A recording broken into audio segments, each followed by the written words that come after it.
कुरान की आयत 9:111 का सही संदर्भ समझने की आवश्यकता।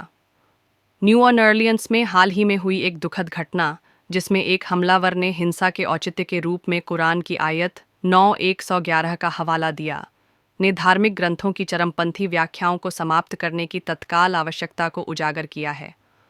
हालांकि इस तरह की विकृतियां नई नहीं हैं, ये इस्लाम की शांति, न्याय और दया के सिद्धांतों को गंभीर रूप से गलत तरीके से प्रस्तुत करती हैं।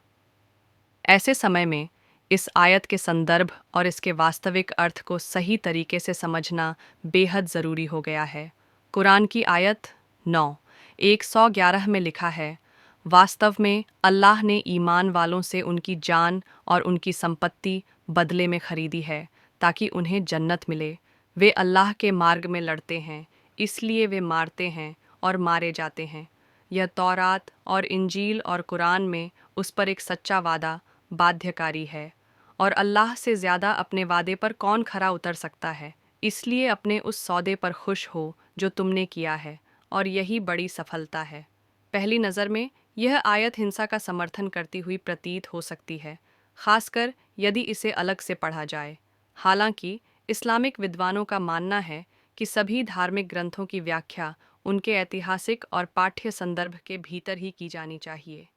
यह आयत सूरह अत-तौबा का हिस्सा है, जो उस समय के मुस्लिम समुदाय की रक्षा करने के आह्वान को दर्शाती है, जब उन्हें शक्तिशाली विरोधियों से अस्तित्व का संकट था। यह आयत एक रूपक के रूप में उस विश्वास और समर्पण की बात करती है जो अल्लाह के साथ एक लेन देन के रूप में किया गया था, और इसमें बलिदान और न्याय की भावना पर जोर दिया गया है। ये हिंसा को नहीं, बल्कि आस्था, निस्वार्थ सेवा और न्याय की रक्षा करने की जिम्मेदारी को महत्व देती है। चरमपंथी समूह इस आयत का दुरुपयोग करते हुए इसे अपने हिंसक एजेंडे को आगे बढ़ाने के लिए पेश करते हैं। ऐसे समूह आयतों को उनके व्यापक संदर्भ से बाहर निकालकर राजनीतिक उद्देश्यों और कट्टरपंथी विचारधाराओं को बढ़ावा देते हैं।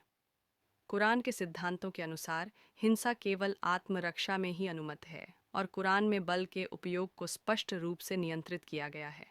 उदाहरण के लिए सूरह अल बकराह 2:190 में कहा गया है, अल्लाह के मार्ग में उन लोगों से लड़ो जो तुमसे लड़ते हैं लेकिन उल्लंघन नहीं करते। वास्तव में अल्लाह उल्लंघन करने वालों को पसंद नहीं करता। कुरान की आयत 9:111 का चरमपंथियों द्वारा दुरुपयोग इस्लाम की मूल शिक्षाओं के खिलाफ है, जो शांति, न्याय और मानव जीवन की पवित्रता पर जोर देती है। कुरान स्पष्ट रूप से घोषणा करता है, जो कोई किसी आत्मा को मारता है, सिवाय किसी आत्मा के या भूमि में भ्रष्टाचार के, यह ऐसा है जैसे उसने पूरी मानव जाति को मार डाला है। 5:32।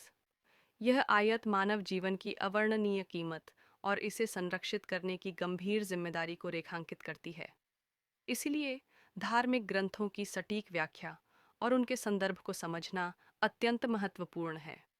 विद्वान इस बात पर जोर देते हैं कि आयत 911 को एक विशिष्ट समय और परिस्थितियों से संबंधित आयत के रूप में ही समझा जाना चाहिए। कुरान का केंद्रीय संदेश शांति, न्याय और करुणा का है। यह बार बार सुलह, धैर्य और संघर्ष से बचने का आह्वान करता है। अत्यधिक महत्वपूर्ण है कि हम धार्मिक ग्रंथों की गलत व्याख्याओं का मुकाबला करें। यह केवल शिक्षा और जागरूकता के जरिए ही संभव है, जिसमें कुरान के समग्र संदेश के बारे में समझ बढ़ाई जाए। विद्वानों, धार्मिक नेताओं और समुदायों को भी अपने कार्यों और विचारों के माध्यम से चरमपंथी विचारधाराओं की निंदा करनी चाहिए और वैकल्पिक आख्यान प्रस्तुत करने चाहिए जो इस्लाम की सच्ची शिक्षाओं को दर्शाते हों। इस्लाम शांति, न्याय और जीवन की पवित्रता का प्रचार करता है। इस्लाम के नाम पर हिंसा को सही ठहराने वाले कृत्य इस्लाम की शिक्षाओं का विकृत रूप प्रस्तुत करते हैं। हमें इस्लाम के वास्तविक संदेश को समझने और उसे दुनिया के सामने लाने की ज़रूरत है, ताकि हम एक शांतिपूर्ण और सामंजस्यपूर्ण समाज की दिशा में कदम बढ़ा सकें।